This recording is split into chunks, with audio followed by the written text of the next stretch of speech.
మాత్రే నమః. నేను మీ సీతాలక్ష్మి ధవళ.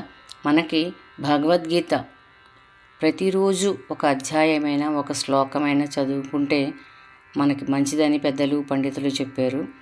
అందులో ఏకాదశి నాడు ఏ అధ్యాయం చదివినా అత్యంత పుణ్యఫలము. నేను ఈరోజు సప్తమోధ్యాయం చదివి మీకు వినిపిస్తాను. మీరు కూడా విని ఆ కృష్ణ పరమాత్మ అనుగ్రహానికి మనం అందరము పాత్రులవుదాం. జై శ్రీకృష్ణ. ఓం శ్రీ మహాగణాధిపతయే నమః. శ్రీ సరస్వత్యై నమః. శ్రీ గురుభ్యో నమః. ఓం శ్రీకృష్ణాయ పరబ్రహ్మణే నమః. శ్రీమద్భగవద్గీత అథ సప్తమోऽధ్యాయः జ్ఞానవిజ్ఞానయోగः. శ్రీభగవానువాచ మయ్యాసక్తమనః పార్థ యోగం యుञ्जन्मदाश्रयः అసంశయం సమగ్రం యథా జ్ఞాస్యసి తచ్ఛృణు. జ్ఞానం తేహం సవిజ్ఞానం ఇదం వక్ష్యామ్యశేషతః. యజ్ఞాత్వా నేహ భూయోన్యత్ జ్ఞాతవ్యమవశిష్యతే.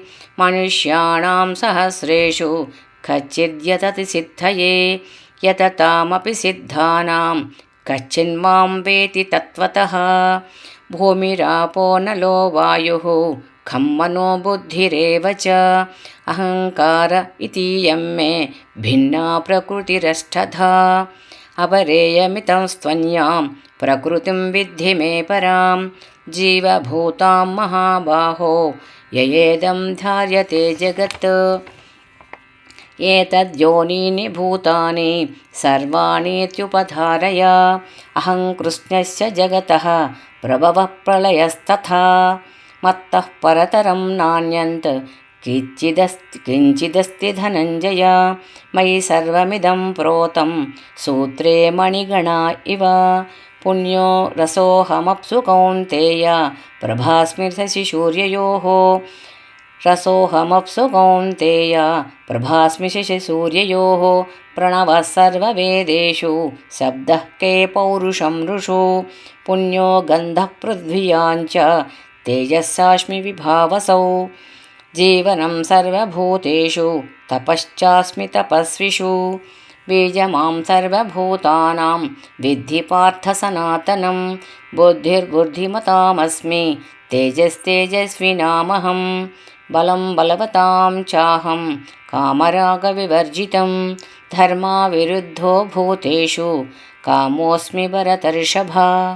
ఏ చైవ సాత్వికా భావా రాజసాస్తామసాశ్చ యే. మత్త ఏవేతి తాన్ విద్ధి నత్వహం తేషు తే మయి.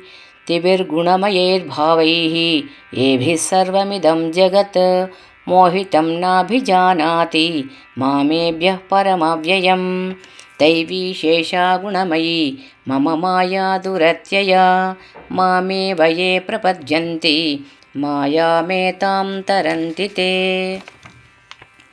న మాం దుష్కృతినో మూఢాః ప్రపద్యంతే నరాధమాః. మాయయా ప్రహృతజ్ఞానా ఆసురం భావమాశ్రితాః. చతుర్విధా భజన్తే మాం జనాః సుకృతినోऽర్జున. ఆర్తో జిజ్ఞాసురర్థార్థి జ్ఞానీ చ భరతర్షభ. తేషాం జ్ఞానీ నిత్యయుక్త ఏకభక్తిర్విశిష్యతే. ప్రియో హి జ్ఞానినోత్యర్థం అహం స చ మమ ప్రియః. ఉదారాः సర్వ ఏవైతే జ్ఞానీ తాత్మైవ మే మతం. ఆసితः స హి యుక్తాత్మా మామేవానుత్తమాం గతిం. బహూనాం జన్మనామంతే జ్ఞానవాన్ మాం ప్రపద్యతే. వాసుదేవः సర్వమితి సమహాత్మా సుదుర్లభः. కామైస్తైశ్చైర్హృతజ్ఞానాः ప్రపద్యంతేన్యదేవతాः. తం తం నియమమాస్థాయ ప్రకృత్యా నియతా స్వయా. యో యో వ్యాం యాం తనుం భక్తః శ్రద్ధయార్చితుమిచ్చతి. తస్య తస్యాచలాం శ్రద్ధాం తామేవ విదధామ్యహం. స తయా శ్రద్ధయా యుక్తః తస్యారాధనమీహతే. లభతే చ తతః కామాన్ మయైవ విహితాన్ హితాన్. అంతవత్తు ఫలం తేషాం తద్భవత్యల్పమేధసాం దేవాన్ దేవయజో యాంతి మద్భక్తా యాంతి మామపి అవ్యక్తం వ్యక్తిమాపన్నం మన్యంతే మామ బుద్ధయః పరం భావమజానంతో మమావ్యయం మనోత్తమం నాహం ప్రకాశः సర్వస్య యోగమాయా సమావృతః మూఢోయం నాభిజానాతి లోకో మామజమవ్యయం వేదాహం సమతీతాని వర్తమానాని చార్జున భవిష్యాని చ భూతాని మాం తు వేద న కశ్చన ఇచ్ఛాద్వేషసముత్థేన ద్వంద్వమోహేన భారత సర్వభూతాని సమ్మోహం సర్గే యాంతి పరంతప ఏషాం త్వంతగతం పాపం జనానాం పుణ్యకర్మణాం తే ద్వంద్వమోహనిర్ముక్తా భజంతే మాం దృఢవ్రతాః